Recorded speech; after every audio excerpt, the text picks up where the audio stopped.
তারেক একথা শুনে অনেক হাসে। ওমর আরও বলে, আমাদের মাঝে নিশ্চয়ই একজন বিশ্বাসঘাতক রয়েছে। আমাদের নিজেদের ভেতরের খবরও তারা কিভাবে জানে? তারেক বলে, এখন কাউকে বিশ্বাস করা যায় না, যে কেউই বিশ্বাসঘাতক হতে পারে। তারপর তারেক একটু দূরে চলে যায়। সেই ফাঁকে আমজাদ এসে ওমরকে বলে, দোস্ত, তুই যদি জেলে সত্যিটা বলে দিতি যে গুলিটা আমি করেছিলাম, তাহলে এতক্ষণে আমাকে কবরে থাকতে হতো। আমি তোর কাছে আসলেই অনেক কৃতজ্ঞ হয়ে গেলাম। সেখান থেকে যাবার সময় ওমর তারেককে বলে, দোস্ত, আমি তোর বোন নাদিয়াকে বিয়ে করতে চাই। তারেক ওমরকে বলে, আসলে এখন আমি কাউকেই বিশ্বাস করি না, আর তুইও এখন সন্দেহের তালিকায় রয়েছিস। সামনে আমাদের একটা গেরিলা অপারেশন রয়েছে, আর যদি তুই ওটা ঠিকঠাক মতো করতে পারিস, তাহলে আমি আমার সন্দেহের তালিকা থেকে তোকে বাদ দেব। পরদিন ওমর নাদিয়ার সাথে দেখা করে, নাদিয়াকে নিজের বাসায় নিয়ে যায়। নাদিয়া সিনেমার গল্পটি ভালো মতো বুঝতে হলে আপনাদের কিছু বিষয় প্রথমেই জেনে নিতে হবে, যেগুলো হলো ফিলিস্তিন রাষ্ট্রটি অন্যান্য রাষ্ট্রের মতো কোনো সীমানা ভাগ করে দেয়া রাষ্ট্র না। বর্তমান ফিলিস্তিন বিভিন্ন জায়গায় টুকরো টুকরো করে ভাগ করা। সেখানে ইসরায়েলের অংশগুলোর চারপাশে উঁচু বাউন্ডারি দেয়া থাকে। ইসরায়েল এবং ফিলিস্তিনের এই দ্বন্দ্বের কারণে ব্যক্তিজীবন কেমন ভয়াবহ হয়ে ওঠে তা নিয়েই 2013 সালে নির্মিত হয় ওমর সিনেমাটি। তো চলুন গল্পে প্রবেশ করা যাক। বরাবরের মতোই গল্পে প্রবেশ করার আগে সিনেমার প্রধান চরিত্রগুলোর সাথে আপনাদেরকে পরিচয় করিয়ে দেই। এই হচ্ছে তারেক। তারেক জেরুজালেম ব্রিগেড নামের একটি বিদ্রোহী দলের নেতা। সে তার টিম নিয়ে বিভিন্ন গেরিলা আক্রমণ করে ইসরায়েলি আর্মিদের হেনস্থা করে বেড়ায়। এই হচ্ছে ওমর। ওমর তারেকের ছোট্টবেলার বন্ধু। সে পেশায় একটি রুটির দোকানের কাজ করে, তবে তারেকের সাথে গেরিলা আক্রমণেও সব সময় পাশে থাকে। এই হচ্ছে আমজাদ। আমজাদও তারেকের ছোটবেলার বন্ধু। সেও তারেকের সাথে জেরুজালেম ব্রিগেডে গেরিলা আক্রমণে সহযোগিতা করে সব সময়। এই হচ্ছে নাদিয়া। নাদিয়া তারেকের ছোট বোন।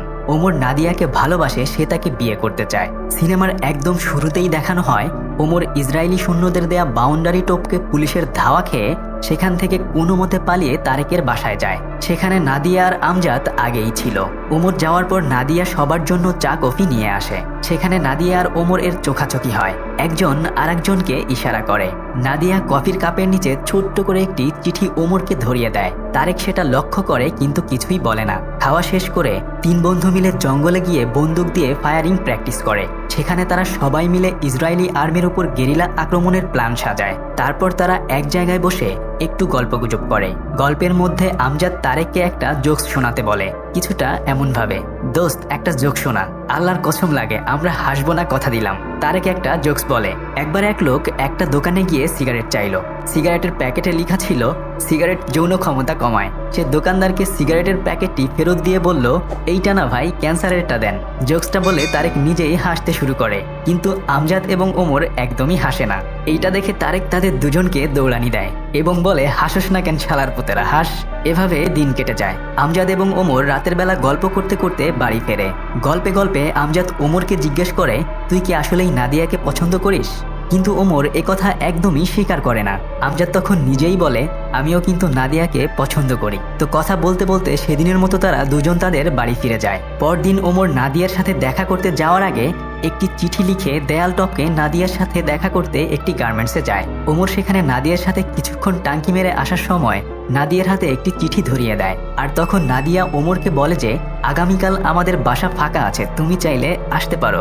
নাদিয়ার কাছ থেকে ফিরে যাওয়ার সময় ওমর যখন দেয়াল টপকিয়ে পার হয়ে আসে, কিছুক্ষণ পরেই ইসরায়েলের আর্মির একটি গাড়ি চলে আসে। তারা ওমরকে দেখেই গুলি করতে শুরু করে। ওমর কোনো মতে নেমেই দৌড়ে পালাতে লাগে, কিন্তু আর্মির গাড়িটি ওমরকে চিনে ফেলায় পেছন থেকে এসেই তাকে ধরে ফেলে। তারা ওমরের কাছে তার আইডি কার্ড ও অন্যান্য সকল ডকুমেন্টস দেখতে চায়। ওমর সবকিছুই ঠিকঠাকভাবেই দেখিয়ে দেয়। তারপরেও ইসরায়েলি আর্মিরা তাকে শাস্তি দিতে হাত উঁচু করে একটি পাথরের উপর দাঁড় করিয়ে রাখে। এভাবে হাত উঁচু করেই অনেক সময় চলে যায়, কিন্তু তারা ওমরকে ছাড়ে না। তখন ওমরের অনেক বেশি রাগ হয়। সে গিয়ে আর্মিদের সাথে মারামারি শুরু করে দিতে চায় এবং মার খেয়ে অনেক বেশি আহত হয়ে বাড়িতে ফেরে। বাড়িতে ফিরে সে তারেককে জানায় সেদিন রাতেই সে গেরিলা আক্রমণ করতে চায়, আর তারেকও রাজি হয়ে যায়। ইসরায়েলের এলাকায় ঢুকে একটি গাড়ি চুরি করে সে গাড়ি নিয়ে তারেক আর ওমরকে গাড়িতে তুলে আর্মি ক্যাম্পের কাছে যায়। সেখান থেকেই লুকিয়ে তারা নিজেদের পজিশন নেয়। তাদের তিনজনের মধ্যে আমজাদ সবচেয়ে ভালো বন্দুক চালাতো, তাই আমজাদই বন্দুক নেয় এবং গুলি করে একজন আর্মিকে মেরে ফেলে। আর তারপর তারা সেখান থেকে পালিয়ে যায়। পরদিন ওমর নাদিয়ার কথা মতো নাদিয়ার সাথে দেখা করতে তাদের বাসায় যায়। নাদিয়া জানালা দিয়ে লুকিয়ে বের হয়ে আসে। ওমর জানায় সে দ্রুতই নাদিয়াকে বিয়ে করবে। সে তার বিয়ে করার টাকা পয়সা গুছিয়ে ফেলেছে, এখন শুধু তারেকের সাথে এই নিয়ে কথা বলাটাই বাকি রয়েছে। আর তখন নাদিয়া অনেক খুশি হয় এবং জিজ্ঞেস করে, হানিমুনে কোথায় নিয়ে যাবে? ওমর বলে মোজাম্বিকে নিয়ে যাব। নাদিয়া পাল্টা প্রশ্ন করে বাংলাদেশে কেন নয়? বাংলাদেশই তো ভালো। বাংলাদেশের ইলিশ মাছ আমার অনেক ভালো লাগে। এটা শুনে ওমর মুচকি মুচকি হাসে। আর তখনই নাদিয়া হুট করে ওমরকে একটি চুমু দিয়ে সেখান থেকে চলে যায়। তারপর ওমর, আমজাদ এবং তারেক একসাথে হোটেলে বসে রুটি খাচ্ছিল। কিন্তু ইসরায়েলি সৈন্যদের কাছে তাদের সম্পর্কে গোপন খবর ছিল।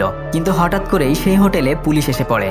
আর তখন তারা তিনজনই প্রাণপণে পালাতে থাকে। পুলিশের ধাওয়া খেয়ে তারা তিনজন তিন দিকে চলে যায়। অনেক দৌড়েও ওমর পালাতে পারে না। শেষ পর্যন্ত ওমর পুলিশের হাতে ধরা পড়ে যায়। আর তারপর পুলিশ তাকে জেলে নিয়ে যায়। সেখানে তার হাত পা বেঁধে তাকে উলঙ্গ করে তার উপর অনেক নির্যাতন করা হয়, শুধুমাত্র তার মুখ থেকে কথা বের করার জন্য। কিন্তু ওমর একদমই কিছুই বলে না। অনেক মারধর করে পরদিন তারা তাকে জেলের ভেতরে অন্য বন্দীদের সাথে ট্রান্সফার করে দেয়। জেলের ভেতরে খাবার খাওয়ার সময় একজন মধ্যবয়স্ক লোক আসে। সেই ব্যক্তি ওমরের সাথে বসে খেতে খেতে তার সাথে কথা বলে। সে জানায় সে ফিলিস্তিনের আল আকসা ব্রিগেডের সদস্য ছিল। সে ওমরের কথা জানতে চায়, কিন্তু ওমর কিছুই বলে না। সেই লোক ওমরকে বলে, তোমার কাছে আমার মতো অনেকেই কথা বলতে আসবে, মিষ্টি মিষ্টি কথা বলে ভালো সাজবে, তারপর তোমার থেকে ইনফরমেশন নিতে চাইবে, কিন্তু তুমি কখনোই তাদেরকে কিচ্ছু বলবে না। আর ওমর তখন বলে, জি আচ্ছা, আমি কাউকে কিছুই বলবো না। আর ঠিক পরদিন ওমরকে একটি বন্ধ রুমে নিয়ে যাওয়া হয়। সেখানে একটু পর একজন পুলিশের অফিসার আসে। আর তখন ওমর অনেক বেশি অবাক হয়ে দেখে যে সেই পুলিশ অফিসার আর কেউ নয়, সেই জেলের মধ্যবয়সী লোকটি যাকে সে অল্প একটু কথা বলে দিয়েছিল। তার আসল নাম রামি। সে একজন ইসরায়েলের গোয়েন্দা এজেন্ট। রামি তার পকেট থেকে একটি রেকর্ডার বের করে তাকে বলে যে তার সব কথা সে এখানে রেকর্ডিং করে রেখেছে, এটা থেকেই তাকে ফাঁসানো যাবে। ওমর একদম চুপ করে থাকে, সে কিছুই বলে না। পরদিন ওমর তার জন্য একজন আইনজীবী নিয়োগ করায়। আইনজীবী তাকে জানায় তাদের কাছে যেহেতু রেকর্ডিং আছে তাহলে কিছুই করার নেই। ওমরের কমপক্ষে 90 বছর জেল হতে পারে। পরদিন সেই ইসরায়েলি এজেন্ট ওমরের কাছে আবার আসে এবং ওমরকে বলে, আমি তোমার সম্পর্কে সমস্ত কিছু জানি, এমনকি তোমার গার্লফ্রেন্ড নাদিয়ার সম্পর্কেও আমি জানি। আর তখন সে ওমরকে প্রস্তাব দেয় তাদের সাথে হাত মেলাতে। যদি সে ওই দিন ইসরায়েলি সৈন্যদের উপর কে গুলি করেছিল তা বলে দেয় তাহলে তাকে ছেড়ে দেয়া হবে। ওমর কিছুই বলে না। তারপর ইসরায়েলি এজেন্ট নিজেই বলে, তুই কি মনে করিস আমরা কিছুই জানি না? তোদের টিমের লিডার তো তারেক, ওই শালাই তো সব কাজ করেছে। তারেক আর তার বোন নাদিয়া দুজনকেই কি অবস্থা করি সেটা তুই দেখ। নাদিয়ার কথা শুনে ওমর ভয় পেয়ে তার কথা মতো রাজি হয়ে যায়। সেই ইসরায়েলি এজেন্ট অর্থাৎ রামি ওমরকে 1 মাসের সময় দেয় এবং সেদিনই ওমরকে জেল থেকে ছেড়ে দেয়া হয়। ওমর জেল থেকে বের হয়ে সরাসরি নাদিয়ার স্কুলের সামনে যায়। নাদিয়া স্কুল থেকে ফেরার সময় ওমর দাঁড়িয়ে থাকে। আর তখন তারা আলাদা হয়ে কথা বলে। নাদিয়া ওমরকে জিজ্ঞেস করে, তুমি কি আসলেই গেরিলা আক্রমণে ছিলে নাকি ছিলে না? কিন্তু ওমর তখন বলে, এসব বিষয় তোমার না জানাই ভালো, আর তুমি যেন এসব নিয়ে একদমই চিন্তা না করো।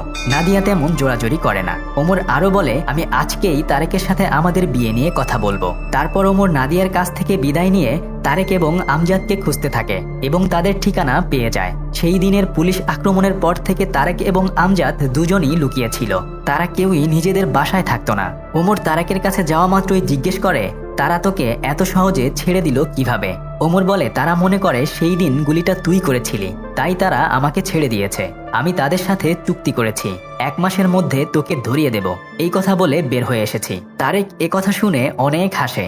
ওমর আরো বলে, আমাদের মাঝে নিশ্চয়ই একজন বিশ্বাসঘাতক রয়েছে। আমাদের নিজেদের ভেতরের খবরও তারা কিভাবে জানে? তারেক বলে, এখন কাউকে বিশ্বাস করা যায় না, যে কেউই বিশ্বাসঘাতক হতে পারে। তারপর তারেক একটু দূরে চলে যায়। সেই ফাঁকে আমজাদ এসে ওমরকে বলে, দোস্ত, তুই যদি জেলে সত্যিটা বলে দিতি যে গুলিটা আমি করেছিলাম, তাহলে এতক্ষণে আমাকে কবরে থাকতে হতো। আমি তোর কাছে আসলেই অনেক কৃতজ্ঞ হয়ে গেলাম। সেখান থেকে যাবার সময় ওমর তারেককে বলে, দোস্ত, আমি তোর বোন নাদিয়াকে বিয়ে করতে চাই। তারেক ওমরকে বলে, আসলে এখন আমি কাউকেই বিশ্বাস করি না, আর তুইও এখন সন্দেহের তালিকায় রয়েছিস। সামনে আমাদের একটা গেরিলা অপারেশন রয়েছে, আর যদি তুই ওটা ঠিকঠাক মতো করতে পারিস তাহলে আমি আমার সন্দেহের তালিকা থেকে তোকে বাদ দেব। পরদিন ওমর নাদিয়ার সাথে দেখা করে। নাদিয়াকে নিজের বাসায় নিয়ে যায়। নাদিয়াকে নিজের বাসায় নিয়ে তার সাজানো রুমগুলো দেখাতে থাকে এবং সে বলে যে আমি এটা নিজেই পছন্দ করেছি এবং বিয়ের পর এখানেই আমরা থাকব। তারপর নাদিয়া আর ওমর দুজন মিলে প্ল্যান করে ঘরের কোথায় কোন ফার্নিচার রাখবে। নাদিয়া ওমরকে একটি টুপি দেয় এবং বলে, এটা আমি নিজ হাতে বানিয়েছি তোমার জন্য। আর তখন ওমর খুশি হয়ে নাদিয়াকে একটা চুমু দিয়ে ভালোবাসা বিনিময় করে। পরদিন সেই ইসরায়েলি এজেন্ট রামি ওমরকে ফোন করে জানায় সময় শেষ হয়ে যাচ্ছে। ওমর বলে, এইটা কি ছেলের হাতের মোয়া পেয়েছেন নাকি? 1 মাসে আমি পারবো না, আমার আরো সময় লাগবে।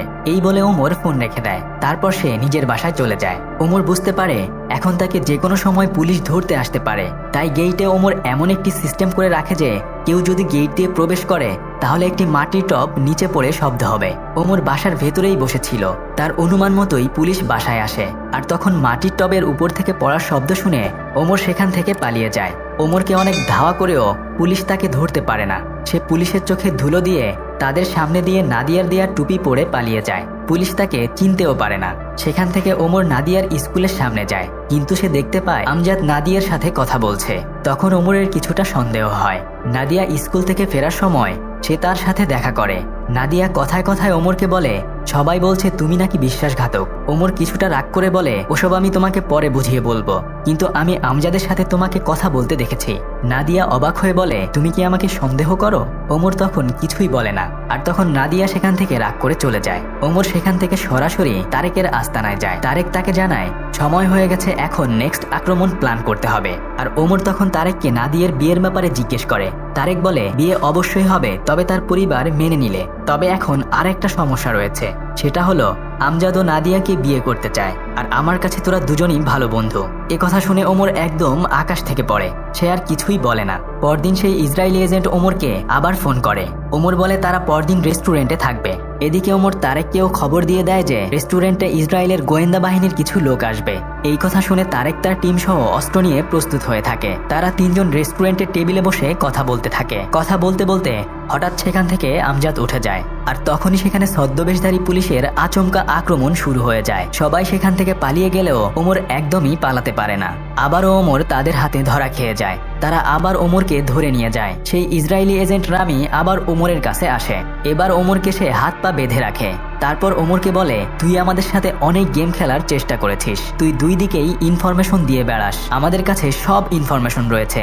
নাদিয়ার ব্যাপারেও আমরা সব কিছু জানি। এমনকি তোরা হানিমুনে বাংলাদেশে যাবি সেটাও কিন্তু আমি জানি। আর নাদিয়াকে ধরে এনে আমি সৈন্যদের বেশ্যা বানাবো।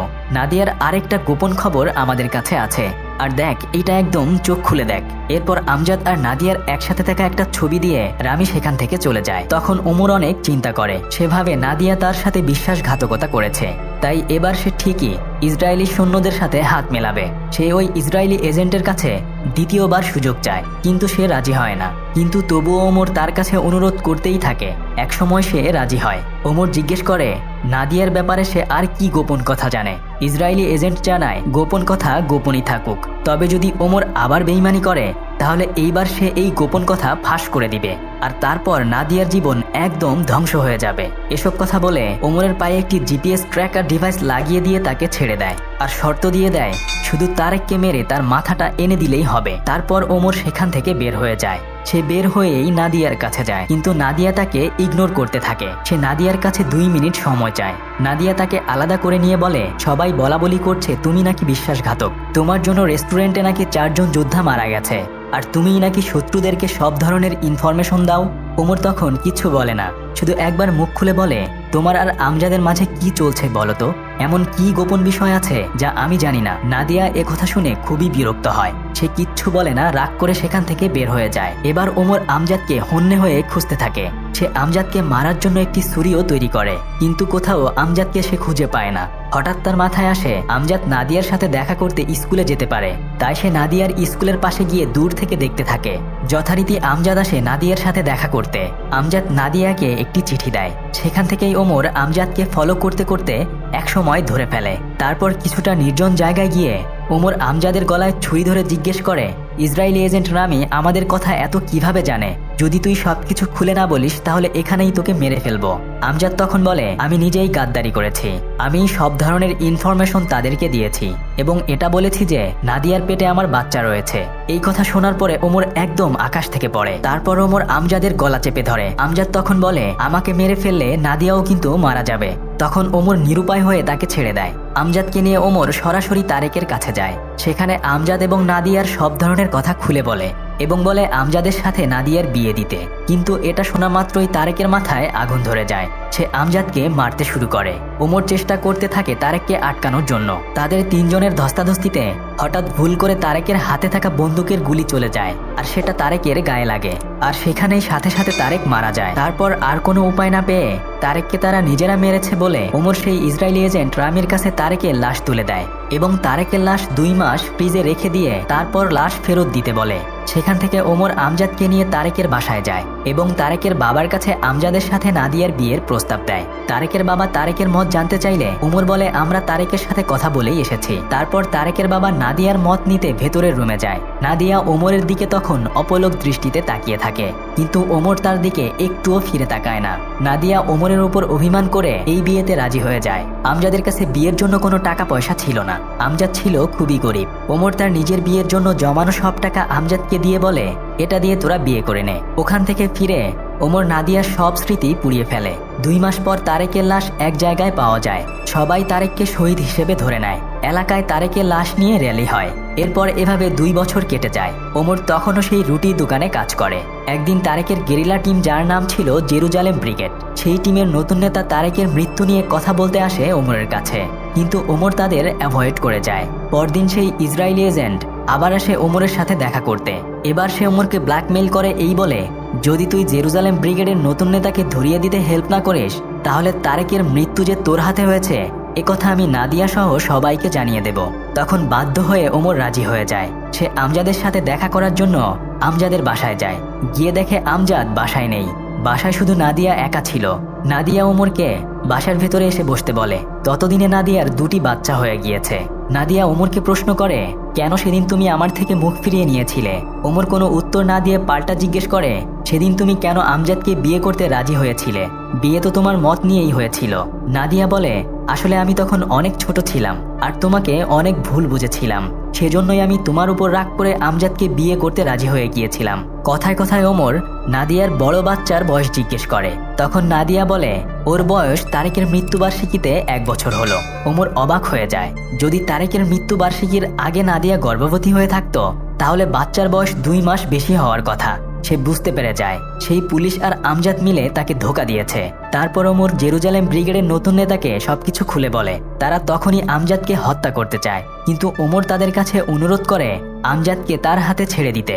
এদিকে ইসরায়েলি এজেন্টকে ওমর ফোন দিয়ে বলে, আমি নতুন নেতাকে ধরিয়ে দেব এবং 2 বছর আগে ইসরায়েলি সৈন্যকে আসলে কে গুলি করেছিল সেই কথাও আপনাকে জানাবো, যদি আপনি আমাকে একটি বন্দুক দিয়ে সাহায্য করেন। আর তখন ইসরায়েলি এজেন্ট রাজি হয়ে যায়। ওমর বাড়িতে ফেরত গিয়ে এই সমস্ত ঘটনা চিঠিতে লিখে নাদিয়াকে পাঠিয়ে দেয়। ইসরায়েলি এজেন্ট রামি তার টিম নিয়ে ওমরের সাথে দেখা করতে একটি গোপন জায়গায় যায়। তারপর রামি ওমরের হাতে একটি বন্দুক তুলে দেয়। ওমর বন্দুকটি হাতে নিয়ে জিজ্ঞেস করে আসলে এটা কিভাবে চালাতে হয়, আর তখন রামি তাকে বন্দুক চালানো শিখিয়ে দেয়। ওমর বন্দুকটি হাতে নিয়ে একটা গল্প বলতে বলতে এজেন্ট রামির মাথায় গুলি করে দেয়। আর এভাবেই শেষ হয়ে যায় ওমর সিনেমা।